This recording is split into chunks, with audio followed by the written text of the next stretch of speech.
So what's going on, guys? It's Captain America. Hope you guys are well, and thank you so much for coming onto the channel. So just starting off again as usual with the match stats. So I ended up with a match with a 7.9 rating. I had 5 possession ones and 0 loss. So again, a very strong dominating defensive performance for myself. 3 tackles completed at 67% accuracy. Now the team itself, we had 9 shots in total, and 4 with the opposition. They were against us. So overall, it was a very strong game. You'll see the way that we were playing. It was due to the last match being, a very sad loss, especially it being a title losing loss. We were so close to winning the title. It was just one game remaining, but we just fumbled. It was just very annoying the way that we fumbled it. And you can see from the previous video, I'll put a link at the top of this video just to showcase how stupid it was on how we lost the game yesterday. It was so dumb, and again, I was so vexed, so you'll see how angry I was in the previous video. But again, bygones be bygones, we'll let it go, and we're going to be going for another title. As mentioned in my previous videos, we have won Division 1 titles many times, so yeah, we're going to bounce back, and this is the bounce back video to that. So enjoy the video, guys. We scored some phenomenal goals in this video. It was a goals galore. Don't want to ruin it too much, but it was a goals galore. So yeah, the second goal for sure was a peach of a goal, so just check that one out from our main man Teak. But yeah, so just talking about what we're going to be discussing today is going to be mainly around the English lineup. I've just noticed that they've just scheduled in what the confirmed lineup will be. Not really lineup, but who's going to be going to the Nations League against the matches of Italy. You've got Hungary as well as Germany, who are in the table with England. From my previous videos, yes, I'm not an England fan, but of course I do live in England. But I am a German national team supporter, but of course there are some Liverpool players in England that we will be discussing about. But overall, just who's been picked and selected for the English national team today. But yeah, we'll talk about that later on in the video. But what I want to talk about really is Jackass 4.5. So the new movie's come out on Netflix, and I've always been a Jackass fan. I've seen the previous movies, the previous series when I was younger. Always been a massive fan of what the stunts that they do, especially it being gross as well as, it's painful. But they weren't messing around with the 4.5. I did not expect them to actually do another, let's say, movie. I thought the final one was the previous movie, so it was actually surprising to see them create a new movie, 4.5, and they did not disappoint. It was mad. Like, there was one point, oh my lord, I was about to puke, man. Chris Pontius, like, he reminds me of me when I was younger, just in general the way he looks, but he is nasty, like disgusting. At one point I was gagging. Like, there was, I don't want to ruin the movie itself, but there was one bit with sushis that they had to eat from. It wasn't Preston, it was one of the new guys within this movie who's a bit chubby again. And they put some sushis in like different areas of his body. Again, he is quite fat, so they're putting it under the titty flap. They were putting it in his belly button. Ass crack as well, talking about it. It's just making me gag. But then they sealed him up in foil paper, so it was like a sashimi that they were talking about. He'd done some laps or just some jump arounds, and he tried to get a sweat on him. And then after that, they had to eat the sushi from whatever areas that they put it in. And just thinking about it just makes me gag, man. It was disgusting. But again, that's what Jackass is about, man. It's so hilarious with the stunts that they do and the gross things that they do. So it's good to see that they've maintained it and not just gone for like a PG type of viewpoint with all of these sensitive little souls that we have in this world at the moment. So I'm glad that they kept doing what they wanted to do. They weren't fucking around with that basis. So, I do recommend you watching the movie Jackass 4.5 for those that have seen the previous Jackasses. If you're new to Jackass, just watch the other movies or even like the other series just to get an idea of what it is like. But my god, man, it wasn't disappointing at all. Little wee man, they've all aged, but they look just so cool. And some of the filming was over COVID. So there was Johnny Knoxville who they had a shoot before and after when the COVID pandemic happened or whatever, malarkey. And he had just normal hair, and then once he came back from the COVID pandemic, he literally had fully blown white hair. So yeah, it brings back memories. I do feel that will be the last final movie, as sad as it is, but they've all aged. You know, Steve-O as well, you know, doing Steve-O stuff. My guy, he makes me laugh, man. Like, he doesn't give a crap. Some of the edits that they have in this movie, like, he's the old Steve-O. It's just insane what he does, man. It's actually hilarious. So just, yeah, just check out the movie. Let me know your thoughts on what you think, how you thought the Jackass movie went. But again, diving into this video, just in general, we will be talking about the English lineup and those that are going to the Nations League. As we know, the Premier League and the other leagues have now finished, apart from the Champions League, which is the final, let's say, major cup that we have left. But yeah, I wasn't too surprised with the selection that Southgate has made. I'm glad that Bowen, he was the one that I kind of fumbled on my previous videos, where I thought I couldn't remember who it was. I accidentally named him as McGinn. It was just the kit clash. So I was like, yeah, this guy should be in the English team, when got it completely wrong. When it wasn't McGinn, it should be Bowen. So my apologies for that. It was Bowen, the main man, who's been phenomenal for West Ham.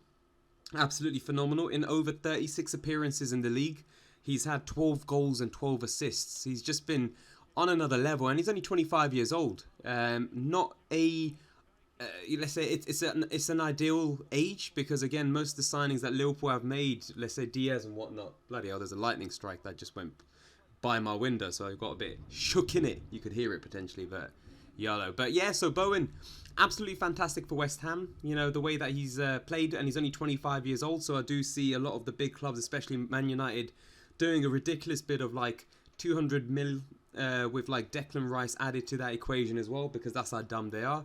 But no, I'm glad that he got chosen for the English Nations League. Fixtures, I feel that, you know, Southgate is looking at individuals that are in form. I'm surprised that he's still got Pickford in the realms of the goalkeeper department, but I don't think he will be picked over, let's say, Aaron Ramsey, who has had some decent saves in the league. You know, sometimes he has been over-exaggerating, similar to like Pickford, but I do feel that Ramsdale should be England's number one, or even Pope, as mentioned in my prior video, where Pope is ideal for like one-on-one situations. He's just a beast of a goalie, Pope is. So I don't see Pickford being chosen, unless if he is chosen, then it's a bit disappointing for the other goalkeepers, but Ramsey gets my call for that. And then we've got my main boy Trent, who's also in the selection. But again, England are so dominant on the right side. They've got Reece James. They've also just got Justin James. James Justin. There's so many James in this bloody English side. So they've got James Justin from Leicester City, who had a subpar performance in the league this year. They weren't that great, which is disappointing to see, especially how they've done in the previous seasons. But yeah, he did get called up again on the right side. He can play on the left, but predominantly right. You got Harry Maguire, my main man. God damn. But yeah, let's see. I don't think Maguire's going to be playing. I do feel that John Stones and maybe Tomori will be the centre-back picks for the Nations League. I don't think he's going to risk it with Maguire. But of course, there's no point even like, how do you say it, like choosing Maguire overall for this international fixtures. He's just been poor in general. You know, De Gea, I saw one of these memes where De Gea was against, not De Gea, but Man United were against Norwich, and De Gea had the ball, and there's a Norwich guy running across to De Gea, but he does see Maguire free. My man De Gea just boots it out as a throw-in, man. He's not going to take any risks with Maguire's first touch or even his fumbling football. So, you know, so let's see what happens with the centre-backs if he does go potentially with like Connor Cody, who has also been fantastic for Wolves this season. So, yeah, let's see what happens with the English defence, and then yeah, it'll be really good to see. And then midfield-wise, you got Jude Bellingham, good choice from Dortmund, but again, I don't see him starting for the national team. You got Conor Gallagher, who's been fantastic for Crystal Palace, who is on loan from Chelsea, so he's had a fantastic season at Crystal Palace this year. So it'll be interesting to see if he does play at all in the Nations League. It's just England have a very, very tough teams that they're playing against. They've got Italy, Germany, and Hungary. Even Hungary are a very tough team at home. Their fans don't mess around, man. They will cause an atmosphere which will put any team off. And, you know, they were quite hard as well within the previous major tournament as well, Hungary. So it'll be interesting to see what happens there. You got Mason Mount, who's been okay for Chelsea, as well as Calvin Phillips, who's been okay. Declan Rice has been phenomenal for West Ham this season, so I do see him playing. James Ward-Prowse, who's just a free kick specialist. He's been insane for Southampton. So I think the midfield is a bit weak. That's what I feel in terms of like experience. I do feel they'll go for like 3 at the back. 3 in midfield. If they were to choose those 3, I don't know who it would be. I feel it might be Declan Rice. He might put like Mason Mount and then even like Grealish in the mid. I don't see him playing on the wing. Grealish isn't that great on the wing, so maybe Grealish will be in the midfield position. And then you got Tammy Abraham, who's been absolutely phenomenal for Roma this season. Jarrod Bowen, who again has been insane. You got Foden, who also has been a great player. For some reason, he comes down as a forward selection. So instead of Grealish in the mid, I prefer Foden in the mid. Foden, you know, he's got insane dribbling, insane player overall. He reminds you of like a young Messi, but an English version. You know, his ball control is on another level. I do rate him highly. Jack Grealish, who's, I don't really rate him, but again, he's one of those players which has been selected for England. You got Harry Kane. You got Saka, who's been great for Arsenal this year, and then Sterling, who's just been a Sterling for Man City. But let's see, I think it's going to be a really interesting selection that they do put up, because again, the number of people that Southgate has in those positions, you know, they are very strong, England as a side, but then you're against the likes of Germany, who do have a youthful side as well as an experienced team. You've got Hungary, which they just do well. They're just one of those teams. They're just fighting for just a place in the international realm. And, you know, I do feel they will be at the bottom of the table, Hungary, in the Nations League, with England being 3rd or even Italy. I see Germany winning the Nations League. Not just that I'm a German fan, but again, they've had a new manager. They've had a reshuffle with, you know, their selections as such as well. So let's see. I think it's going to be very interesting. And then Italy, they did have a very aged team against England in the previous, let's say, major, let's say, league or tournament, sorry, where they did play against England in the final. And, you know, they had Chiellini, you had Bonucci, whoever it is, but Chiellini's retired now as well. So it'll be interesting to see who Italy do place up, but I don't think that they will do well in this tournament. Same with England. So I don't know who will be fighting for that 2nd position. But the way I see it in my particular predictions are for the Nation League, Germany being at the top of the table. And then I think it's going to be, I don't want England, but I think it's going to be England. And then it's going to be Italy. And then I think it's going to be Hungary. I think Hungary will do some upsets to the likes of like Italy. As well as even like Germany and England at home. Like they're just insane, Hungary are. Like they're weird, but they do have a good team. They've got a really good midfielder. I don't know how to say his name, but it begins with S. I will say it wrong, but it's Dominic Schubz. I don't know what it is, but he's a fantastic youthful player.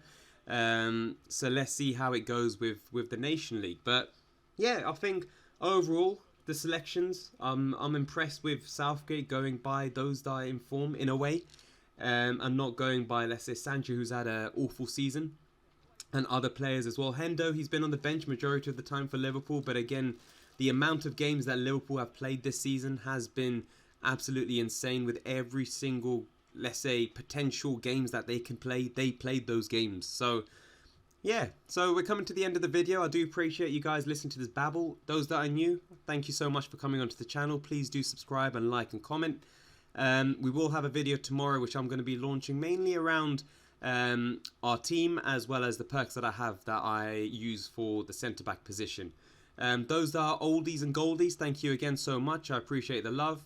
And yeah, I'll catch you guys tomorrow. Take care and sayonara. Bye-bye.